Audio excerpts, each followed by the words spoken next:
Est-ce qu'il existe des facteurs pouvant influencer la santé physique et mentale des professionnels dans leur exercice? Parce qu'il existe un lien entre la bonne santé des professionnels et la qualité des soins.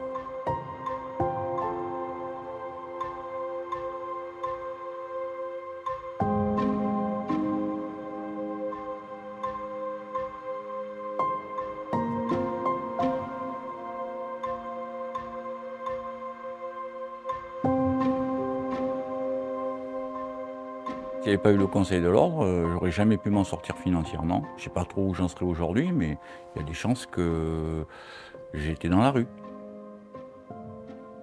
On peut avoir de l'aide.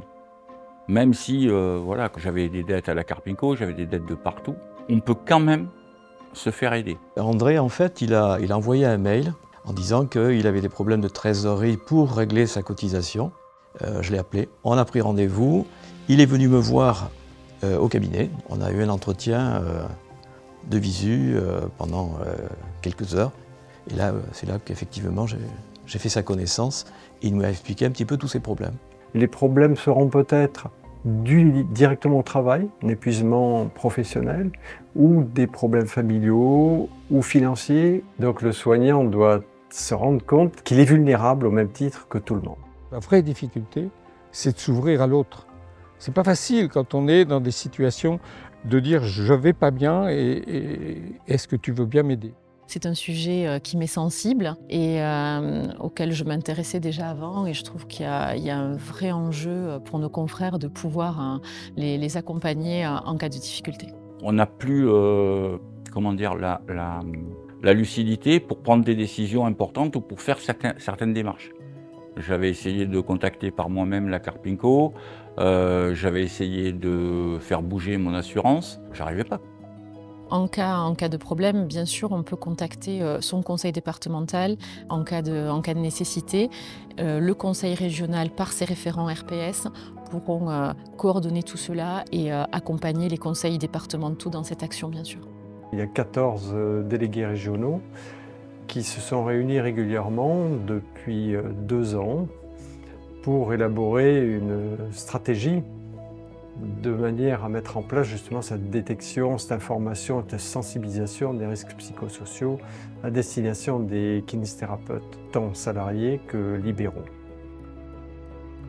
Nous travaillons sur la problématique des risques psychosociaux avec l'ensemble des ordres des professions de santé. On a réalisé quelque chose d'important, c'est la création d'un numéro vert d'urgence qui permet à tout professionnel d'avoir la possibilité d'être entendu auprès d'un psychologue qui est formé à ces problématiques de risques psychosociaux. Le fait qu'il ait trouvé quelqu'un à qui discuter, à qui il pouvait parler de tous ses problèmes, déjà je pense que psychologiquement pour lui c'était un grand soulagement. On a des indicateurs qui nous permettent de repérer le professionnel qui n'est pas très bien. Alors ces indicateurs, c'est souvent des modifications de comportement relationnel. On a des comportements déviants, c'est-à-dire des professionnels qui s'adonnent à l'alcool, à la drogue ou à des excès en tout genre. Et puis on a aussi des signes que nous, on peut prendre en cause assez rapidement, c'est les phobies administratives, parce que ces phobies administratives génèrent très vite des déclenchements de poursuites au niveau impôts, au niveau URSSAF, au niveau de différentes cotisations sur lesquelles les professionnels n'honorent plus leurs engagements. La commission d'entraide locale a monté un dossier pour la commission nationale d'entraide et c'est ensuite la commission nationale d'entraide qui a en fait payé les arriérés de la Carpinco. Une fois qu'il a été à jour de ses cotisations en Carpinco et qu'il a été mis en invalidité, la Carpinco a pu payer ce qu'il lui devait. Je pense que tout a été réglé en 2016, aux alentours de... Pas loin de la fin de 2016. Voilà. Nous ne devons pas avoir une vision statique, nous devons envisager une vision dynamique.